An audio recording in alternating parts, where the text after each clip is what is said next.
mais um Papo Big. Hoje nós vamos conversar com o nosso diretor técnico, Igor Maciel, uma pessoa que vai inspirar, através da sua história, né, de trabalho árduo, né, e dedicação, como é que uma escolha inesperada mudou toda a sua trajetória profissional. Igor, seja bem-vindo a mais um Bate-Papo Big. Obrigado, é um prazer estar aqui com o senhor. Tá. Igor, conta pra gente como é que começou essa sua trajetória na contabilidade. Por que você escolheu a contabilidade? Como é que isso aconteceu na sua vida? Na verdade, eu não escolhi a contabilidade, ela que me escolheu. Fiz vestibular para Direito, não passei no UniP. Segunda opção foi Contabilidade. Passei na segunda opção, comecei a estudar. Gostei da contabilidade e aí segui. Como é que você enxergou a contabilidade quando você começou a estudar ciências contábeis na UniP? Não, quando cheguei para estudar contabilidade, realmente eu vi uma coisa nova que dava para ganhar dinheiro, porque era muito aberto as opções de você trabalhar. E aí segui, fui gostando. Estamos hoje aqui na Big. Tá. Durante a tua trajetória universitária, qual o ramo da contabilidade que mais chamou a tua atenção, que você mais se identificou? Inicialmente a própria contabilidade, propriamente dita, falando na questão de consultoria contábil e auditoria. Você teve um contato com o mercado de trabalho da contabilidade durante a tua vida universitária ou depois que você concluiu a tua universidade? Foi durante. Eu acho que estava no quarto para quinto período. Queria dinheiro para fazer minhas coisas, que para eu não dava tanto dinheiro. Aí mandei currículo para várias empresas de contabilidade. Sim, e aí, como é que ficou? Uma disse que estava no banco de dados, outra disse que não precisava e outra chamou para conversar. As outras, que eu acho que foi umas 15, nem deram resposta. Aí fui conversar com essa. Era por volta do dia 10 do mês, dia 12. Aí conversou e disse, olha, quero para o início do mês, para você começar. Eu disse, não, começa agora, não precisa você nem me pagar esse mês. Eu já venho trabalhar. Ela ainda me deu o passe estudantil. E assim comecei a trabalhar. Para você ver o quanto é importante a disponibilidade profissional, né? Porque se você fosse um profissional acomodado, né, você teria aguardado que o próximo mês viesse para poder começar, mas mesmo assim você se disponibilizou a começar a trabalhar, mesmo que não sendo remunerado, né, para poder aprender o ofício da contabilidade. Exatamente. Né? Me conta um pouquinho essa tua experiência nesse escritório. Como é que foi tua vivência lá dentro? Como é que você começou a despertar lá dentro para mais a questão profissional voltada para a contabilidade no próprio mercado de trabalho e não mais em sala de aula? Lá era um escritório muito pequeno que só tinha a parte fiscal e pessoal, que acabou eu mesmo estudando. Quem implantou a contabilidade lá fui eu. Fazer as demonstrações contábeis, estudei, eu que implantei. Sendo que foi pouco tempo que essa contadora acabou desistindo da contabilidade e passou a contabilidade para uma amiga, todos os clientes. E aí eu fui junto com os clientes porque essa outra pessoa precisava de alguém para trabalhar. E aí nessa outra empresa de contabilidade, eu já comecei a botar clientes meus, que eram 2 primos, cada um com uma empresa, eu coloquei lá nesse escritório. E aí comecei a fazer uma carteirazinha de clientes. Aí, com um certo tempo, ela disse, eu não preciso mais do seu serviço. Mas tudo bem, tranquilo. Peguei esses 2 clientes e fui para dentro de casa. Dentro de casa, montei um pequeno escritório. E aí foi crescendo devagarzinho. Aí fui preparar as pessoas, dividir uma sala com 2 amigos meus, que era representante comercial, para dividir os custos. E assim fiquei lá. Durante esse período, minha esposa, minha noiva na época, trabalhava na TV Tambaú. Aí o financeiro de lá disse, Ana Márcia, eu preciso de uma pessoa para contabilidade de uma construtora. E aí, por indicação, fui para lá. Aí nessa construtora, fiquei meio expediente, carteira de trabalho assinada. Aí foi quando o Fábio Lira chegou nessa construtora. Aí ele já chegou dizendo que não quero ninguém, quero toda a minha equipe mudar. Quando ele bateu o olho em mim, disse, não, esse menino eu quero. Eu fui professor dele, eu sei que esse menino é bom. E aí passei um tempo lá nessa construtora, foi quando a construtora decidiu reduzir os custos para ficar só com o Fábio. Fábio, Igor, vamos fechar uma contabilidade de uma outra consultora, de uma grande consultora, vamos embora. E de imediato ele me chamou para trabalhar dentro da Big, os 2 expedientes. Fábio, os 2 expedientes eu não posso. Eu tenho um escritóriozinho com minha esposa e tal. Eu preciso de 6 meses para tirar na massa da TV Tambaú, para ensinar ela, e aí eu fico os 2 expedientes. Sendo que nesse meio período não deu um mês, que a demanda era muito alta dentro da Big. Aí fiquei, dentro de um mês, fiquei os 2 expedientes na Big. Passei uns 2 anos e meio de carteira assinada dentro da Big. E aí, Fábio, Igor, vamos ser meu sócio? E assim, entrei na sociedade da Big. Tá. E hoje você é sócio da Big Consultoria. Exatamente. Tá. E nesse início aí, Igor, quando você estava lá, que você juntou o escritório, como é que foi o teu primeiro contato com essa questão de venda, né? Porque aí você começou a ter que oferecer teu serviço ao cliente, né?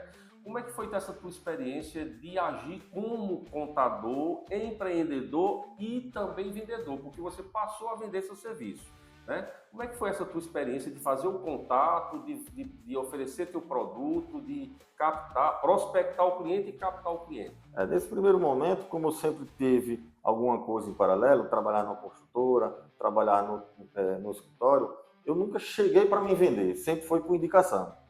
Chegou o primeiro cliente, chegou o segundo, um foi indicando a outro, e assim foi fazendo uma carteira. Então usou o método tradicional para fazer Exatamente. uma carteira de cliente na contabilidade, que é a indicação, né? Que é o famoso boca a boca. Boca a boca. Boca a boca. Ok. E então você teve uma dedicação exclusiva, quando a Fábio apareceu, você passou a fazer parte do time da Big. E aí, quando é que você entrou na Big? Qual foi o ano que você entrou na Big? Entrei na Big em 2008, que foi, por coincidência, foi o mesmo ano que eu casei. Aí em 2008, aí passei 2008, 2009, quando foi em 2010, o Fábio me chamou para a sociedade. 2009 chamou para ser sócio. 2010. 2010 para ser sócio. De lá para cá, continua como sócio assumindo uma direção técnica, né, aqui dentro. Inicialmente fiquei como gestor da contabilidade, certo. Que aí tinha Eládio Júnior, que ficava junto comigo na gestão. Aí veio só o crescimento da empresa, crescendo. Aí Fábio abrimos uma empresa de auditoria, a BR Auditoria, que quando a gente abriu a BR Auditoria, com um ano, Fábio foi de Sigo, tem um amigo meu, auditor lá em São Paulo. Nasceu e se criou aqui, aí foi para São Paulo e fez a carreira de auditor lá em São Paulo. Aí Fábio chegou para mim, Igor, vamos botar ele na sociedade? Aí eu, Fábio, você conhece o cara? Conheço. Você pular de um prédio de 30 andares, eu pulo atrás sem nem ver, que eu sei que lá embaixo tem coisa boa. O Fábio começou a rir e aí a gente fez essa sociedade com essa outra pessoa, que é Gilbert. Beleza, então essa questão de constituição da sociedade, eu gostaria de partir para o lado operacional agora. Que tipo de trabalho você fez dentro dessa empresa de auditoria, né? E aonde você prestou esse serviço? Para quem você prestou esse serviço? Que você, assim, é um dos trabalhos que mais te chamou a atenção, que mais marcou a tua atuação enquanto auditor dentro da BR Auditoria? Que é uma ramificação do Grupo Big, né? Na auditoria, os tipos de serviços foram diversos. Foram auditoria contábil propriamente dita, auditoria financeira, auditoria fiscal, tributária, recuperação de créditos de INSS. Uma das que marcou bastante foi uma auditoria em uma fundação, que foi uma auditoria de fraude. Certo. Que aí, até hoje, diminuiu, mas toda vez que estou num pico de estresse muito alto, enche de afta. E até Fábio, quando foi para apresentar o relatório, eu estava com a boca cheia de afta. E eu lambendo os beijos direto e bebendo água. Eu falei, o que é que tu tem? Aí eu mostrei para ele. Danado esse é estresse. Ele começou a rir, foi uma gozação da gota. Ô Igor, como é que é fazer uma auditoria de fraude numa empresa? É carregado. É tenso. É tenso. Fala aí a questão, como é que é a abordagem, como é que é o teu comportamento lá dentro e como é que você faz para poder chegar e tentar descobrir onde é que está a fraude da empresa. Assim, né? Nessa fundação, como a gente não lidava direto com o presidente, apesar de ser uma das primeiras que foi muito tenso, foi mais tranquilo. Por quê? Porque tinha uma outra pessoa, que foi realmente quem contratou, que estava 100% junto. na questão da operação do serviço. Mas teve outra de fraude em São Paulo, que aí foi bem mais tenso. Que a gente chegar já com medo dentro da empresa, por quê? Porque quem realmente fez a fraude estava trabalhando dentro ainda. E ele, todo momento, sabia que estava sendo investigado, que poderia ser pego a qualquer momento. Aí era tenso. Inclusive, a gente, ao invés de ficar foi em São Paulo. Ao invés de a gente ficar em São Paulo mesmo, a gente ficou em Campinas. E toda vez viajar, negócio de 1h20, 1h30, para ir até fazer a auditoria e voltava. Porque receioso de ficar nas proximidades da empresa e ter alguma retaliação de quem estava fazendo a fraude. Aí foi tenso, bastante tenso. Mas Igor, o que é importante nessa questão toda, na tua posição hoje profissional, você passa a ser uma pessoa formadora de opinião, onde como você está liderando o time, né? Então você está ajudando a formar pessoas, né? Como é que é para você essa experiência de ajudar a formar pessoas? Quantas pessoas você ajudou a formar e que você hoje viu que essas pessoas se projetaram, não estão mais no teu time, estão fora, estão bem, mas que passaram por teu crivo de liderança e de condição profissional? Não, sempre é o que o Fábio sempre ensinou a gente, né? O conhecimento que você adquire, você tem que passar, você não pode guardar para você. Todo conhecimento que você vai adquirir, que você adquiriu, passe adiante, vá fazendo pessoas que isso aí, o que vai lhe devolver, que Deus vai lhe devolver, é muito maior. Isso é natural da vida. Você considera que a estrutura de processos e pessoas, esse binômio aí, ele está bem integrado dentro da BIG? Eles se conversam bem? A BIG, ela demonstra ter processos bem definidos e pessoas bem motivadas para poder fazer o que foi delegado para que elas façam, né? E oferecer o resultado que a empresa precisa que elas deem para a empresa. Sim. Toda vez que a gente dá uma alteração no processo, existe aquela rejeição, que é normal do ser humano. Mexeu na sua zona de conforto, mas assim, como a gente sempre vai tentando imputar aquele processo, e quando consegue, aí eles veem, podia ter feito isso antes. A questão da cultura organizacional, ela está bem relacionada com o espírito de equipe, né? Sim. Tá aí e de repente aquele clima bacana existe, um clima de irmandade, um clima de família, um clima de produtividade, um clima de objetivo comum entre as pessoas, né? Todas as pessoas conhecem a missão, visão, valores da empresa e tentam viver isso da melhor forma, né? Então isso deixa um ambiente mais leve, mais calmo, mais tranquilo e mais produtivo, né? E até o relacionamento entre as pessoas com certeza melhora, Claro. né? Mas durante todo esse período em que você conviveu dentro da BIG, né, considerando o BIG, BR Auditoria, o que é que uma situação inusitada que te chamou a atenção, que você acha engraçada e que você gosta de lembrar até hoje, e que até hoje nos bastidores ainda se comenta essa situação e que é motivo de risada, de graça, né, que é bom lembrar, porque os momentos bons é para ser lembrado, né? Então, o que eu chamaria a atenção é desses momentos bons e engraçados que deveriam ser lembrados nessa trajetória sua e que valeu a pena você passar por eles, mesmo diante de tanta situação árdua e difícil, né? Ter sempre que compensar com alguma coisa que seja grata, engraçada, né? E que você poderia colocar aqui pra gente. Engraçado, tem algumas. Eu acho que era em São Paulo, com o Rafael. Aí quando eu vejo o Rafael sai do banheiro, escovando o cabelo. Aí do nada bota uma touca para dormir. Que danado é isso? Sim, tem outra de Fábio. Isso lá em Mossoró. Os meninos, acho que foi Renan e João Vitor, compraram 1 litro de iogurte e botou na geladeira.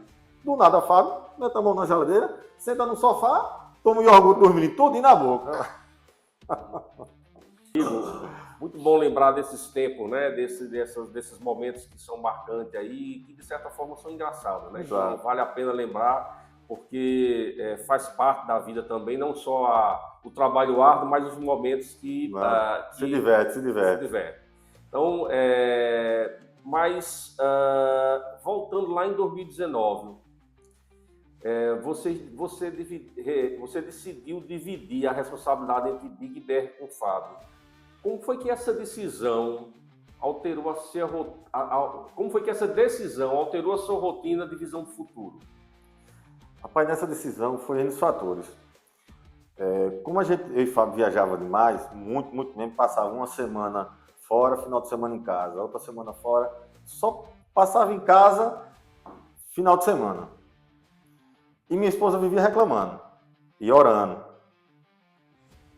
Ela orou tanto que aí, Fábio, Igor, vamos organizar aqui. A Big tinha crescido muito, a BR tinha crescido muito, estava eu e Fábio super sobrecarregado para se dividir nas duas empresas. Aí, Fábio, vamos fazer o seguinte, tu fica na Big para tocar lá. Claro que eu vou ficar na retaguarda e o que precisar. E eu vou ficar focado na BR. E aí foi feito. Aí, Igor, e o dinheiro que era da auditoria? Deu uma redução de honorários, de dinheiro dentro de casa? Deu. Mas eu tive a paz de espírito e a paz em casa. Entendi. Principalmente. Ô Igor, o que é que te motiva a continuar evoluindo e liderando a Big? Como você faz hoje? Cara, o que motiva são algumas situações. Quando você chega aqui na Big, chega um cliente, como tem no YouTube aí, se você puxar no da Big, tem alguns depoimentos de cliente e mostra que a gente fez diferença na vida da empresa dele e na vida da família dele, isso é uma maravilha. Você está fazendo diferença na vida de outras pessoas. Do mesmo jeito que existe o médico na saúde do ser humano, existe o contador para a saúde financeira das empresas, né? Para que elas sobrevivam, né? Exatamente. Roda isso aí faz parte, né, dessa missão, né, do contador nas empresas, né? Exatamente. Inclusive, eu disse essa frase aí em uma reportagem, eu não lembro qual foi a emissora que viu aqui, eu disse justamente isso que o senhor falou. Entendi. Ô Igor, como é que tu enxerga esse avanço da tecnologia e a entrada da inteligência artificial no mundo da contabilidade, ou no mundo do campo de trabalho da contabilidade? Maravilha. Tá, o que é que isso trouxe para a profissão de contribuição? Essa evolução tecnológica, a gente consegue uma evolução na contabilidade. Fazendo um paralelo, logo quando eu cheguei aqui na Big, não existia o processo de importação de nota fiscal para o contábil e da folha de pagamento contábil. Porque na época era novo, os sistemas faziam essa integração. E quem implantou aqui na Big fui eu, logo quando eu cheguei. Aí, era uma mudança de tecnologia na época. E tem essa mudança agora da inteligência artificial para ajudar a gente. Chegar a questão de uma inteligência artificial vai tomar de lugar o contador? É impossível. Pode tomar de alguns que sejam acomodados, que fiquem na sua zona de conforto. Mas a contabilidade propriamente dita não é escrituração, que isso aí o robô vai fazer. A contabilidade vem muito mais do que a escrituração. Dizem que os profissionais de contabilidade que poderão ser substituídos pela IA são aqueles que não sabem trabalhar com a IA. Né? Os que não sabem lidar com a IA são os que tendem a assumir do mercado porque não está acompanhando a evolução tecnológica, não é isso? Exatamente. Ok. Igor, eu teria mais uma pergunta para você com relação à tua vida pessoal, né? Porque assim, para que você chegasse onde você chegou, como diretor, como sócio da empresa, como empreendedor também na área de contabilidade, dono da sua empresa de contabilidade, né?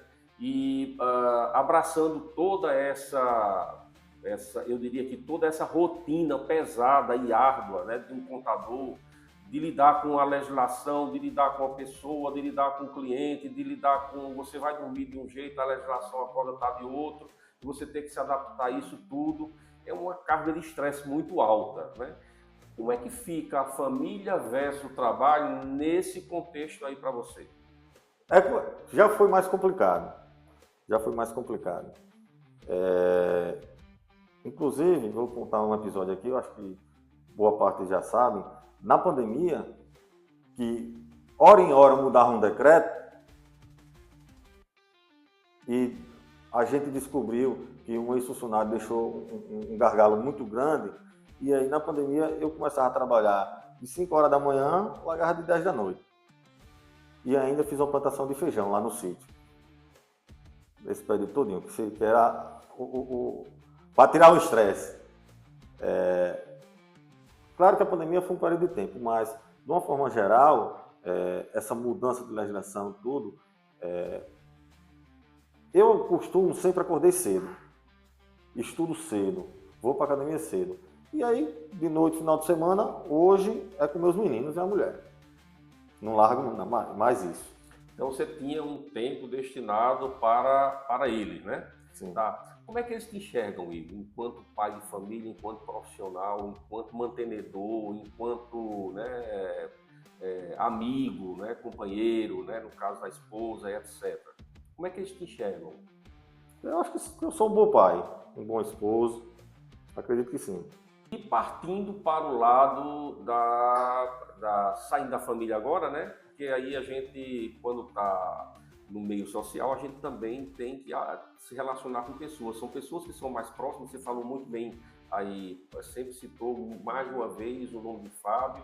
Fábio para você é uma referência, é um amigo seu de longas datas. Irmão. Né? Irmão, companheiro dessa rotina toda aí que você fez parte, né? Que você testemunhou aqui para a gente.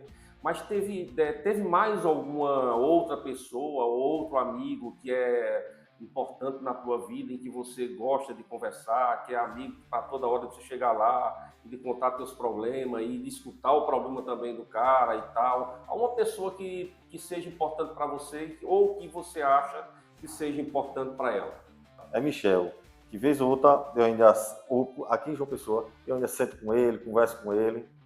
Igor, eu gostaria que tu verificasse o quão é importante essas pessoas, você é importante para essas pessoas, e eu teria alguns testemunhos aí, né, e que a gente coletou, e gostaria que você escutasse essas pessoas falarem para você o quanto você é importante para elas e o que você representa para elas. E aí, Igão, como é que você tá, cara? Vim aqui participar aí dessa grande homenagem a você, assim, falar do meu amigo Igor é fácil demais, pô. Falar de um cara que nem tamanho tem, né? Ele esqueceu de crescer, primeiramente, mas de coração imenso, sabedoria enorme. E venho aqui, Igão, pra te agradecer por tudo, pelos ensinamentos, mas se bem que tu aprendeu muito mais comigo do que eu contigo, né? Mas aí é daquele jeito. É como a gente se fala, né? Tu é o melhor, cara. Boa sorte pra tu aí, te desejo tudo de bom nesse mundo, viu? Papai, você é meu herói, eu te amo. Papai, eu te amo muito, obrigado por me levar para minha escola, para o meu jiu-jitsu, obrigado por levar para minha igreja. Eu gosto muito, admiro o Senhor, porque o Senhor é meu pai. Obrigado por cuidar da gente, fazendo a gente andar na linha certa. Eu espero que o Senhor continue buscando o Senhor, se enchendo do Espírito. Eu te amo. Oi, Igor, meu amor. Quero dizer a você o quanto tenho orgulho do homem incrível que você é. Dedicado, trabalhador e cheio de fé. Que Deus continue abençoando seus passos, conduzindo a nossa família para Cristo e que Ele realize os sonhos que temos juntos. Te amo para todo sempre, sua princesa.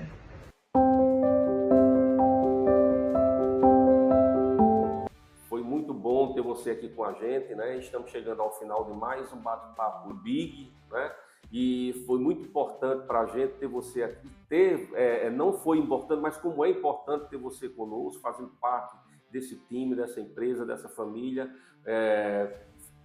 Você se doando diariamente, né, com o seu conhecimento, com a sua sabedoria, né, e mantendo firme o seu propósito de seguir adiante, abraçando a contabilidade, né, e buscando os resultados e, acima de tudo, buscando a concretização dos teus objetivos, do teu sonho, do que você acha que você deve almejar ou alcançar daqui a uns 2, 3, 4 ou 5 anos, né?